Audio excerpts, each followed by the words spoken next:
Vice chairman పైన మరి chairman పైన 29/1/2024 రోజున కలెక్టర్ గారికి అవిశ్వాస తీర్మానం నోటీసు ఇవ్వడం జరిగింది.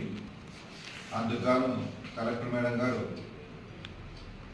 ప్రత్యేక సమావేశం నిర్ణయించి ఈ అవిశ్వాస తీర్మాన బలపరీక్ష కోసం ఇవాళ 16/2/2024 రోజున తేదీ నిర్ణయిస్తూ ప్రత్యేక సమావేశం కోసం అందరికీ నోటీసులు ఇవ్వడం జరిగింది. ఈ 12 మంది సభ్యులు గల ఈ మున్సిపాలిటీలో మనకు కావాల్సిన కోరం 2/3 వంతు. ఆ 2/3 వంతు అంటే 12 మందిలో 8 మంది మినిమం రావాలి నాకు.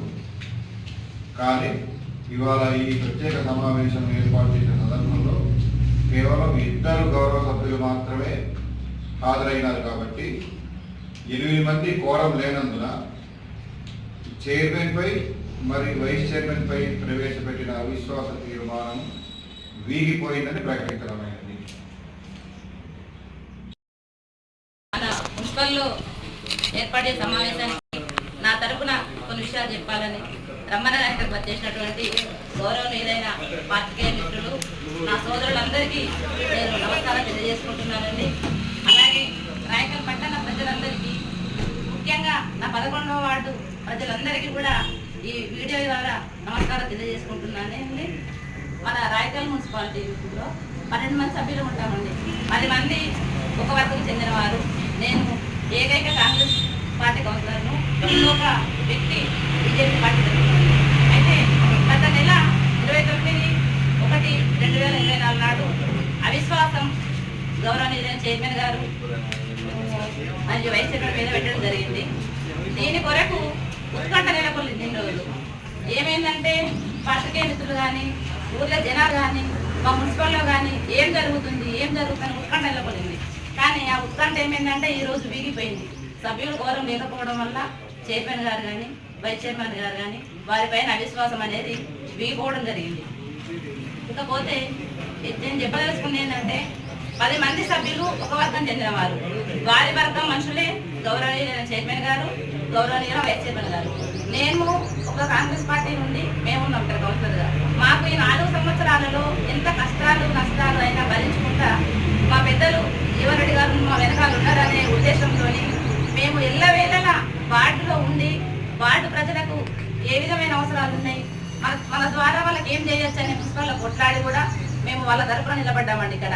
కానీ ఇక్కడ ఏం జరిగింది, ఈరోజు ఒక పార్టీకి చెందిన ఈ 10 మంది సభ్యులు, ఒక పార్టీ అంటే వాళ్ళ ఒక కుటుంబం, అది ఒక కుటుంబం అంటే ఒక కంచాల తిన్నట్టు. కానీ ఏం జరిగింది, వాళ్ళ మనిషి కళ్ళను వాళ్ళే ఒడుచుకున్నారు. ఎవడో పక్కోడు వచ్చి కొడుచుడు, ఇంకోళ్ళు వచ్చి కొడుచుడు కాదు, వాళ్ళ కళ్ళను వాళ్ళే ఒడుచుకున్నారు. కాబట్టి ఇది ఎంతవరకు కరెక్ట్ అనేది ఒక్కసారి రాయకల్ పట్టణ ప్రజలందరూ కూడా ఆలోచించాలి. మా అక్క జిల్లాలందరూ కూడా ఇక్కడ మనకు వార్డులో అభివృద్ధి కోసం అనిత్యం కొట్లాడే నాయకులు ఎవరు, దేనికోసము కొట్లాడే నాయకులు ఎవరు ఒకసారి గ్రహించండి వీడియో ద్వారా. ఇక్కడ ఏం జరిగిందండి, ఒకసారి పోయిన్లు ట్రిప్పుకని అవిశ్వాసం పెట్టి వచ్చిండ్రు, వాళ్ళకు చర్చ సఫలం కాలేవు. మళ్ళీ వచ్చిండ్రు, మళ్ళీ పోయిండ్రు, మళ్ళీ సఫలం కాలేవు. ఇప్పుడు 3వసారి ముచ్చటగా పోయిందండి, ఇక రాలేదు వాళ్ళు వల్ల. అందుకనే ఇక్కడ ఏం జరిగింది, అసలు ఏం అంతనాలు జరిగినాయి, ధనార్జననా లేక సొంత లాభమా, రాజకీయ లబ్ధ లేక వాడికేమైనా అభివృద్ధి జరిగిందా, ఇది ఏం జరిగింది అనేది తెలియజేయాల్సి ఉంది వాళ్ళు. ఇప్పుడు ఒక వ్యక్తి గౌరవనీయులైన మా వైస్ చైర్మన్ మేడం ఒక మహిళ అనిగిన నచ్చలేదా వాళ్ళకు, లేక ఆమె 3 సంవత్సరాల నుండి నచ్చడం లేదు సభ్యులకు. 3 సంవత్సరాలు నచ్చని మనిషి మీద అవిశ్వాసం పెట్టి మళ్ళీ ఒక వారం లోపల మెట్ట నచ్చుతుంది. ఏ మంతనాలైనా ఏ మతలబ్లైనా జరగాలని వాళ్ళు రాయకల్ పట్టణ ప్రజలందరూ కూడా విభజించవలసిందిగా నేను ఇక్కడ చెప్పడం జరుగుతుందండి. ఇకపోతే మనం వాళ్ళు గినక ఈ 10 మంది సభ్యులు వార్డులో జరిగే అభివృద్ధి నిజంగా చెప్పాలంటే గత నెల రోజుల నుండి మన మున్సిపల్లో సిబ్బంది లేరండి, చెత్త ఆటోలు లేవు, డ్రైనేజీలు తీసుకోవాలి లేరు, దోమల బెడ్ ఎక్కువైంది, దోమలకు పాయింగ్ మిషన్ లేదు, ఎక్కడ ఇప్పుడు అభివృద్ధి అనేది లేదు గత 3 నెలల నుండి. అయినా కానీ వాళ్ళు వార్డును గాలికి వదిలేసి, వార్డు సమస్యలను వదిలేసి, వార్డు ప్రజల్ని వదిలేసి వాళ్ళ ఇష్టారీతిగా దేనికో మరి ఎంజాయ్గా మా ధనలాభంగా దేనికో పోతుందో తెలియదు కానీ పోయిన్లు.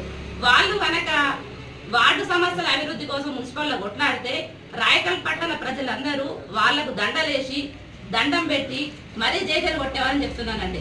కానీ ఇక్కడ ఏం జరిగింది, వాళ్ళ సొంత లాభం, ఇది మొత్తం సొంత లాభమేనండి. దానికోసమే వాళ్ళు ఇన్నిసార్లు నాటకాలు ఆడుతుండ్రు. కానీ ఇప్పుడు మాకు గౌరవనీయులైన ఎవరు ఆర్డీఓ సార్ వారు చెప్పడం జరిగింది, ఇక ముందు ఇలాంటి అవిశ్వాసం పెట్టరాదని చెప్పడం జరిగింది. అంటే పెట్టేస్తే ఈ 9 నెలల కాలంలో మళ్ళీ ఒకసారి ఇలాంటి నాటకం తెర మీద ఎదురు. కానీ ఇప్పుడు చెప్పడం జరిగింది మరి పెట్టరాదని.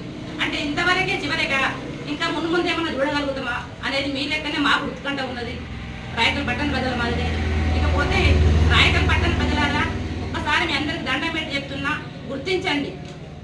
మనకు అధికారం ఉన్నా లేకున్నా కూడా మీ పక్కన ఎవరుండి మీ అభివృద్ధికి ఎల్లవేళలా మీ మధ్యలో ఉండే నాయకులు కానీ, లేక సొంత లాభంకు ధనలాభంకు విలాసాలకు ఇదైన నాయకుల్ని కానీ మీరు గుర్తించాలని కోరుకుంటూ ఒకసారి మీ అందరికీ నమస్కారం తెలియజేస్తూ, ఇకపోతే గౌరవనీయులైన మా చైర్మన్ వైస్ చైర్మన్ గారికి కూడా ఈ మీడియా ద్వారా విషయం చెప్పదలుచుకుంటున్నానండి.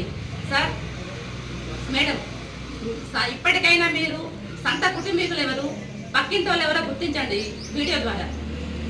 సొంత కుటుంబం వాళ్ళు ఏం చేసిండ్రు, పక్కింటి వాళ్ళు ఏం చేసిండ్రు ఒకసారి మీరు ఆలోచించండి.